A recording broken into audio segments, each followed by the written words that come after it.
Halo, assalamualaikum warahmatullahi wabarakatuh. Berjumpa lagi di Menik Cibogo Misteri. Untuk kisah kali ini saya akan mengisahkan cerita tentang sesajen.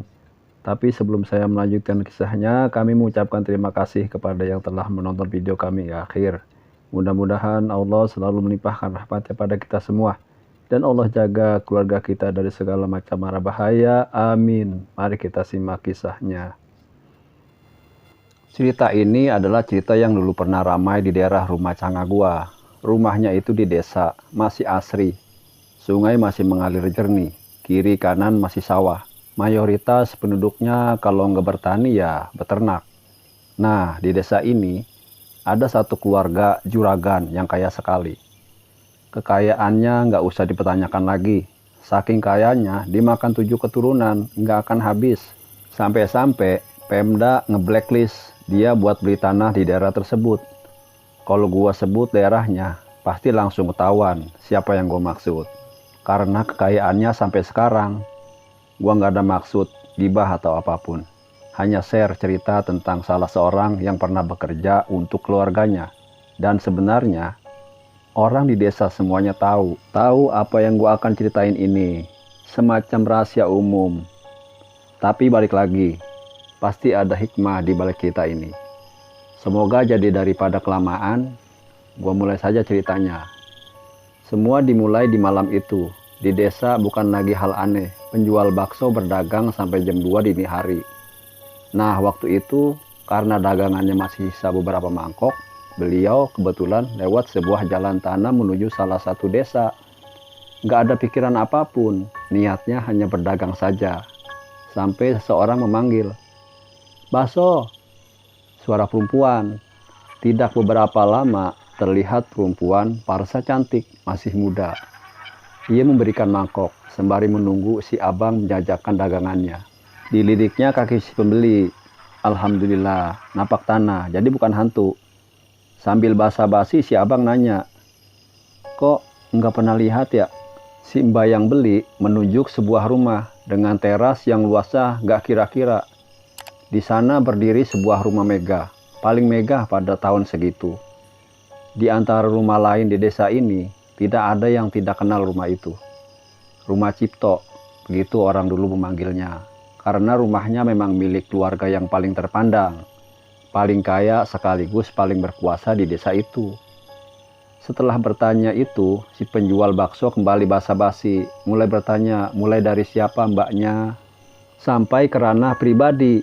Mbaknya menjawab ala kadarnya, bahwa ia adalah abdi. Si penjual tidak paham maksud abdi. Yang ia pikirkan adalah bahwa ia bekerja pada keluarga Cipto tadi.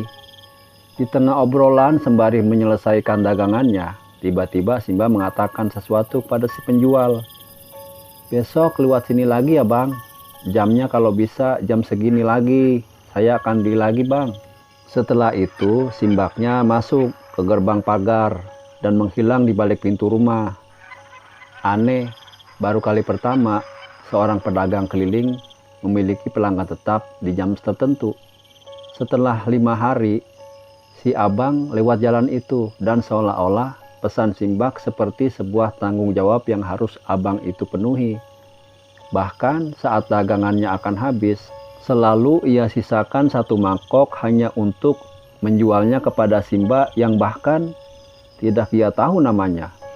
Di malam yang ke-6 itu, saat melewati tempat itu, si penjual bakso mendengar perempuan sedang menangis. Takut, ngeri, suaranya terdengar sangat sedih. Ingin lari dan kabur, namun terurungkan ketika si abang terpaku melihat di samping pagar si mbak yang rupanya menangis. "Mbaknya kenapa menangis?"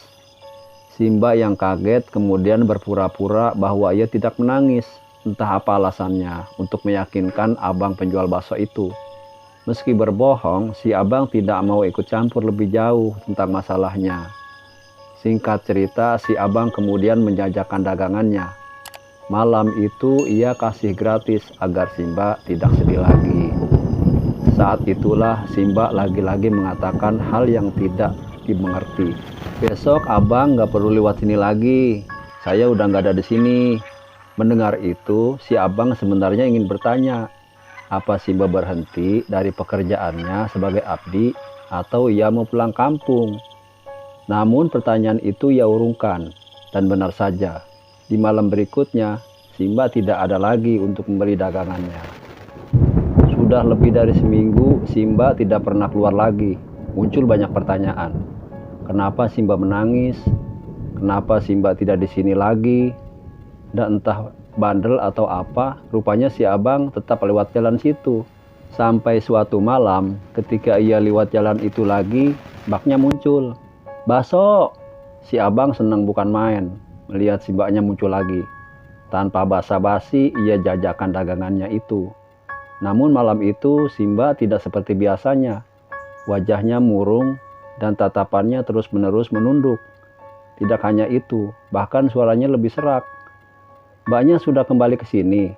Masih tinggal di rumah itu ya, Mbak?" "Tidak, Mas," kata Simba. Kemudian ia menunjuk sebuah kebun. Di sana banyak pohon besar, mulai dari mangga sampai jambu yang masih ada di tanah milik keluarga Cipto. Si abang bingung, apa maksud keluarga Cipto membangunkan rumah untuk Simba di tanah itu? Setelah mendapatkan baksonya, Simba pergi.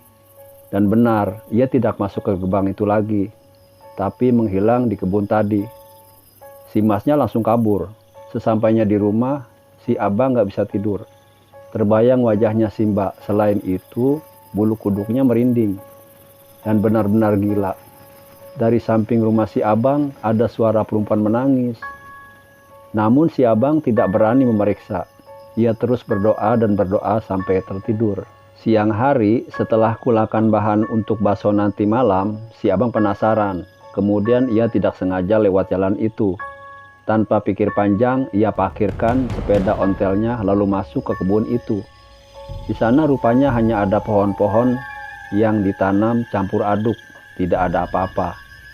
Tidak ada apa-apa sampai tercium aroma bangkai. Ketika si abang melihat ke atas pohon mangga, si abang terperanjat melihat Simba tergantung dengan mata terbuka lebar. Lidahnya menjulur keluar, tatapannya seakan-akan ia melihat si abang. Melihat itu, si abang teriak minta tolong. Tidak beberapa lama, warga sudah memenuhi tempat itu, termasuk polisi dan si pemilik rumah. Setelah diidentifikasi, rupanya identitas si mbaknya adalah Mbak Ratih. Ia bekerja sebagai penjaga anak yang sudah hilang 1 minggu lebih. Pihak Pak Cipto mengira Ratih pulang. Tahu di mana kejanggalannya. Yang membuat si abang gagu nggak mengatakan apa-apa. Selain semalam si abang melihat Simba membeli bakso miliknya, waktu antara hilang dan ditemukan meninggalnya tidak cocok. Karena menurut pihak kepolisian, Simba kemungkinan sudah meninggal antara kurun waktu 2-3 hari. Jadi, kemana sisa 4 hari keberadaan Simba berada? Kecuali ada kebohongan tentang hilangnya Simba.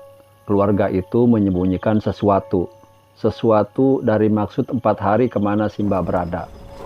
Dan tentu saja pesan terakhir Simba itu, namun cerita ini akan dimulai dari sini. Cerita ini dimulai bukan untuk menceritakan kematian perempuan itu, melainkan menceritakan teka-teki dari seseorang yang menjadi saksi. Berbagai hal yang membingungkan, bahkan mengerikan yang ia temui selama mengabdi kepada keluarga Cipto. Dan di sini gua akan memulai ceritanya. Setelah kejadian itu, memang banyak desas-desus yang hampir diketahui semua warga desa. Tapi tidak ada yang berani mencari tahu lebih jauh. Dan perlahan-lahan kejadian itu lenyap, seperti embun menghilang begitu saja. Dan kemudian dilupakan. Dan seperti biasa, masih nyambung ya. Assalamualaikum warahmatullahi wabarakatuh.